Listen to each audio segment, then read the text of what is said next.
The 1960s gave us legends, the Mustang, the Camaro, the Corvette. But behind the chrome and charisma, there were disasters. Cars so poorly built, so badly engineered, that they've been quietly erased from automotive history. Today, we're digging into the 10 worst cars of the 1960s, ranked not just by how bad they were, but by how spectacularly they missed the mark. Number 10, 1960 Ford Falcon. It was supposed to be Ford's answer to a changing America, a smaller, smarter car for the new decade. When the 1960 Ford Falcon hit showrooms, it was an instant success. Over 400,000 units sold in its first year, a dream start for Ford's compact revolution. But the problem wasn't selling the Falcon, it was driving it. Under the hood sat a 144 cubic inch inline six that made just 90 horsepower, barely enough to move the car's 2,300 pound frame. On paper, that was efficient. On the highway, it was terrifyingly slow. Shifting through the 3-speed manual felt like rowing a canoe through syrup, and the gap between gears made overtaking traffic a gamble. The steering took 4.6 turns lock to lock. The ride was punishingly stiff, and the interior felt cheaper than the plastic on a child's toy wagon. It looked modern, until you touched it. Then it felt like a rush job built for accountants, not drivers. Despite its massive sales, the first-generation Falcon quickly became known as a symbol of compromise, proof that success in the showroom doesn't always translate to success on the road. In the end, Ford's compact dream became one of the decade's most disappointing realities. A bestseller that sold speed, style, and value, but delivered none of the above. Number 9, 1962 Dodge Dart. The early 1960s were a strange time for Dodge. Full-size cars were falling out of favor, and the company needed something smaller, fast. The result was the 1962 Dodge Dart, a compact that was supposed to save the brand, but instead nearly torpedoed its reputation. Dodge rushed the Dart to market on a shortened production schedule. It looked modern and measured just 202 inches long, but under the hood, things were far less impressive. The base 225 cubic inch slant 6 was underpowered for the car's size, producing only around 145 horsepower. And that was on a good day. Owners complained about sluggish acceleration, poor throttle response, and a disturbing tendency to choke at highway speeds. Even worse, the early engines developed serious reliability issues, from bent push rods to overheating problems that left new owners stranded on the roadside. The transmission was clunky, the steering vague, and the suspension tuning made it feel more like a boat than a car. Dodge eventually fixed the problems and redeemed the Dart nameplate later in the decade, but the 1962 model year became a case study in corporate panic. A rushed launch, a confused market, and a car that simply wasn't ready. It didn't just fail to save Dodge, it reminded everyone that no amount of marketing can make up for bad engineering.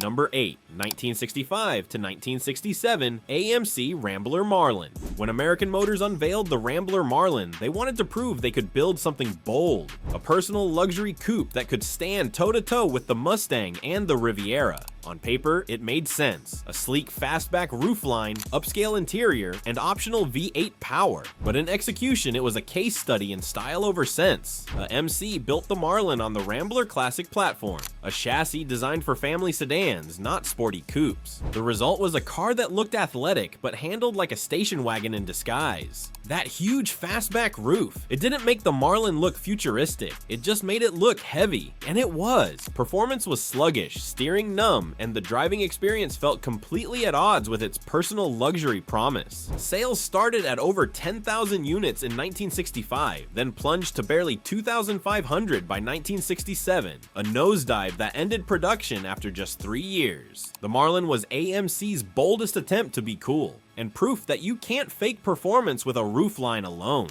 It wasn't the worst car of the decade, but it was one of the most awkward. Number 7, 1963 to 1976 Hillman Imp.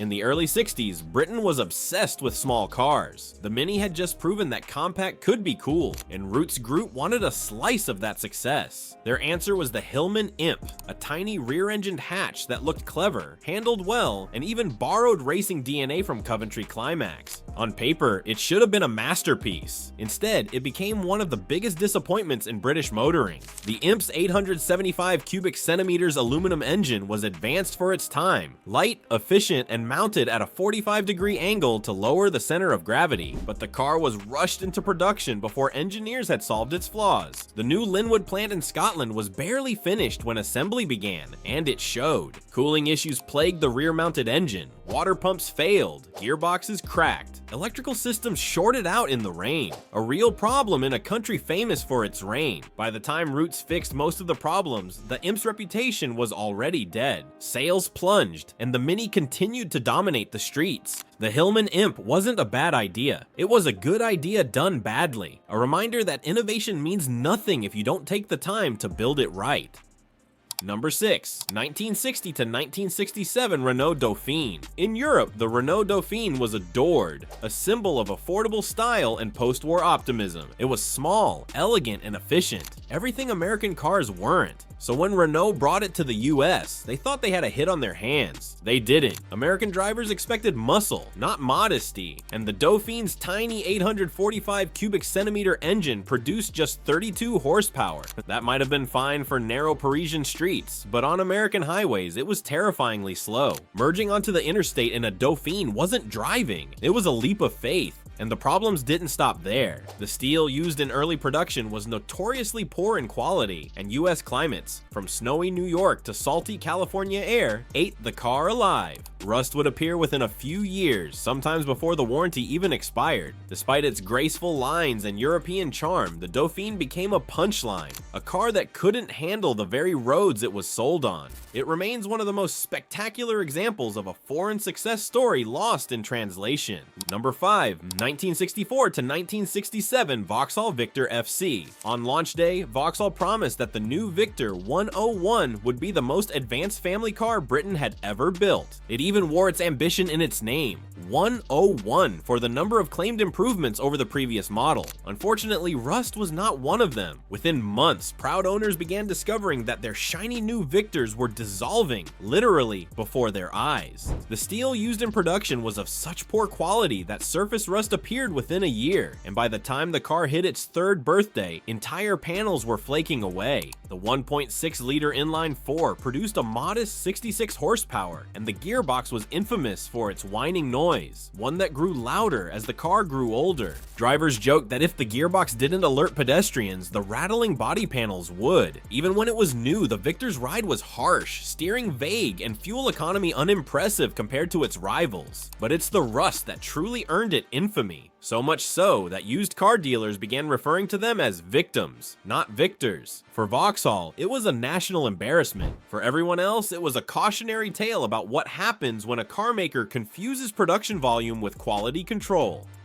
Number 4. 1960 Plymouth Fury. If one car captured how far Detroit was willing to go for style over sense, it was the 1960 Plymouth Fury. This was Chrysler's attempt to look futuristic, sweeping fins, chrome overload, and curves that seemed stolen from a rocket ship. It was daring, it was dramatic, and it was a disaster. The Fury's exaggerated overhangs made it nearly impossible to park without anxiety. Visibility was terrible, the steering vague, and the roofline so aggressively sloped that rear passengers needed to duck just to sit down. The name Fury was supposed to sound powerful, but to most owners, it described their emotions after driving one. Mechanically, the car wasn't much better. The suspension was too soft for its size, giving it a floaty, disconnected feel on the road. And while the styling turned heads, it also turned buyers away. Many thought it looked cartoonish compared to Ford and Chevrolet's cleaner designs. Chrysler's obsession with futuristic design came at the cost of everyday practicality. The Fury proved that you can build a car that looks like it came from outer space, but still drives like it belongs in the scrapyard.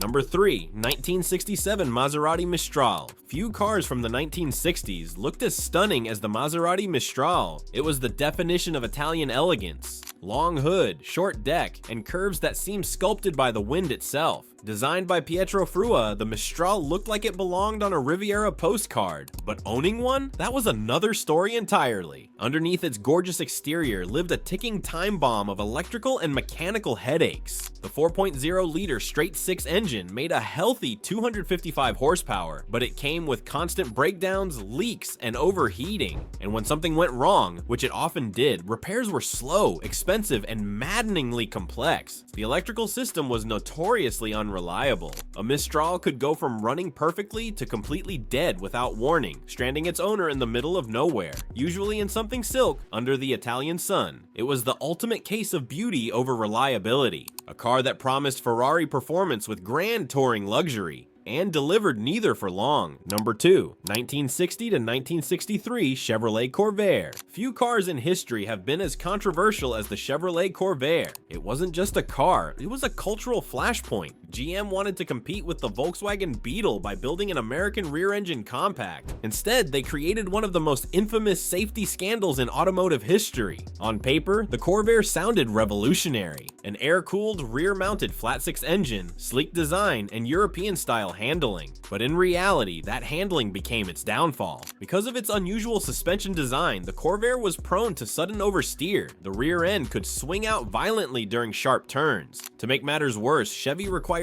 different tire pressures front and rear, 15 psi in the front, 26 in the back, a setup most drivers ignored. That single oversight turned many Corvairs into spinning hazards on the highway. Then came the heating system, which in early models used a gasoline burner that could literally leak fuel fumes into the cabin. It was meant to keep you warm, not woozy. The Corvair's reputation was sealed in 1965 when Ralph Nader's landmark book Unsafe at Any Speed called it a death trap, igniting a firestorm that changed automotive safety laws forever. Today, enthusiasts defend the Corvair as misunderstood, but its legacy is undeniable. It forced Detroit and the entire world to take automotive safety seriously. It wasn't just a bad car. It was a bad car that made every car after it better. Number 1. 1961 to 1968 Amphicar. Every decade has its dreamers, and in the 1960s, none dreamed bigger than the creators of the Amphicar. It was a car and a boat, a machine meant to conquer both land and water, the ultimate symbol of post-war optimism and engineering ambition.